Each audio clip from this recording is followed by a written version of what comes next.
Okay. So the last couple of days, we had 2 messages on November the 10th.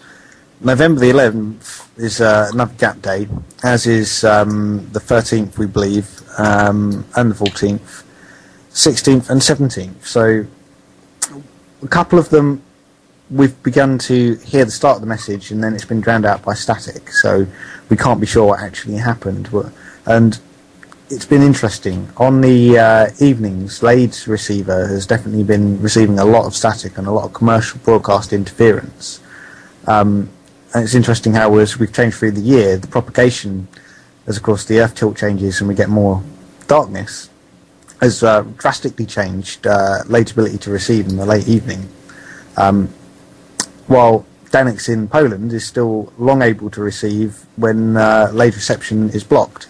What's the latest you've been able to receive it so far, Danix? You've managed to have it clear all the way through, I think, haven't you? Yes. It was one time when I can only receive the transmissions. Yeah, you were the one exception of several different sources, weren't you? This could easily mean one thing, too. It doesn't necessarily mean propagation. It could always mean the antenna could be directed somewhere. So, Pavarovo is northwest of Moscow, right? Yep. Yes. So it'd have to be directed southeast, so that wouldn't work. But it could be directed to someplace southwest of it, basically. See, that's what has not convinced me about the directional antenna change too much, because if Danix is still able to receive it, it's more like a local source is blocking Lade, because considering their relative positions, you know, I'd be surprised considering the coverage arc of antennas, but it's an entire possibility. Another possibility is could be easily be moved.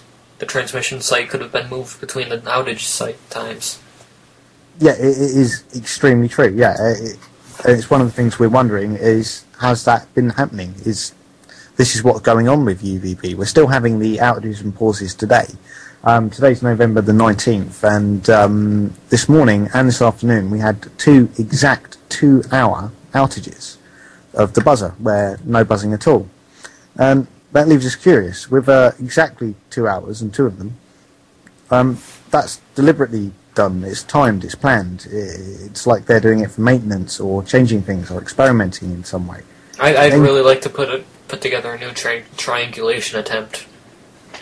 Since the last one was from 1997, considering we have better equipment now, we could probably get a more specific area. Because we've seen real pictures of the real UVB-76 site. We've compared them to satellite photos, and they are identical. And it's boarded off, uninhabitable. You can't be in there. It's not where the transmission site's not where we found it is. It's somewhere else. It's not in Pavarovo, or at least in the buildings. Well, yeah, it's difficult, isn't it? I mean, we've looked at various different photos and threads online. There's a lot of stuff on Russian forums, and of course most of you who are listening have probably seen some of the pictures on English Russia that claim to be UVB-76. Which are not. Just to verify that those are not UVB-76. If I'm not mistaken, either English Russia or the site source that they got it from said that it's not. And even if it is, it still supports the theory that that's not where UVB-76 is. Yeah.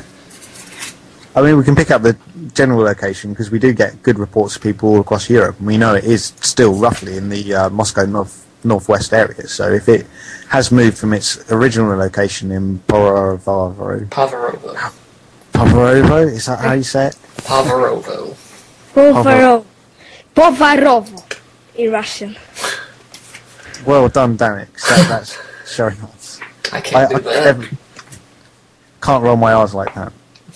Anyway, so yeah, there's potential it's moved. There's potential they're upgrading equipment. There's potential that maybe the ionospheric research explanation is true, and that's why the length of the buzzer has changed. Although, you know, looking at the data and wondering about why they send voice messages, it doesn't seem like a plausible explanation, but maybe that's exactly what they're doing. Either way, we've now brought you up to date with all the real recent activity of UVB over the last couple of months. This is what's got all the interest on the internet. This is what's ended up with it being posted on 4chan multiple times, and Reddit and many other sites, and UVB really causing lots of interest and driving you here to be listening to us, the guys who spend a lot of our time listening to the buzzer, waiting for those messages and the oddities and the odd moments. Thank you for joining us tonight. We've got some great info to tell you in the upcoming podcast. We've all got various interests ourselves. I'm not a shortwave specialist, but both Denix and Presented in 4D are both really into their shortwave. I'm more into computing, so I've got a good idea on cryptography. So we've got several different little bits we'd like to do in addition to the reporting of the coverage on UVB-76. If we're going to be doing a regular podcast, we need to pad it out with more than just buzzes, unfortunately. So we've got loads of material coming up for you in the next few shows. We're hoping to get Laid on, of course. We want to give him an interview. And there's some absolutely fantastic guys at the IRC who've got some great ideas for little introductory sets on stuff like how to build your own shortwave receiver, one-time pad cryptography, all that kind of stuff. So, once again, thank you for listening. Thank you, Laid, for inspiring us all and getting us involved. Thank you, SG, for putting your link up on the Security Generation website and for letting us play your music in the episode. We love hearing your input, everybody. We've had so much response on the forums and on the IRC. Please join us. We're there a lot of the time. Let us know what you think of the show. Let us know if you've got ideas, how you'd like us to take in the direction, what we got wrong, what we got right. You can always find us. IRC channel is UVB-76 on mibit.com. In the forums at uvb76.freeforums.org. The show notes, which I'm hopefully going to type up in a minute, will be uvb-76.cba.pl, where you can find all the links to all the samples we used in the show today as well, because we only played you short clips. Some of them are a lot longer, and there's a lot of other oddities and weird sounds listed there for you to listen to as well. Thank you very much for listening. You want to say goodbye, everybody?